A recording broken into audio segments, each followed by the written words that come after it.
Poštovani gledaoci, dobroveče. Pre svega, dozvolite da se osvrnemo na najvažniju vest dana koja dolazi iz Brisela.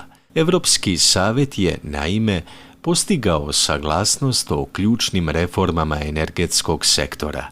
Međutim, ta saglasnost nije naišla na jednoglasan prijem u svim zemljama članicama, dok zapadne države smatraju da je imperativ ubrzati prelazak na obnovljive izvore. S druge strane, istočni blok izražava zabrinutost zbog potencijalnog ekonomskog opterećenja. Sledstveno tome, vlada Srbije je danas održala vanrednu sednicu.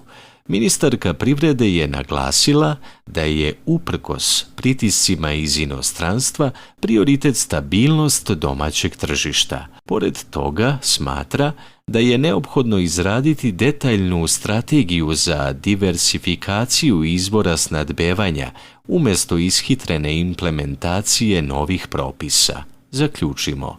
U narednim danima očekuje nas intenzivna diplomatska aktivnost koja će, verujemo, definisati okvire naše energetske budućnosti.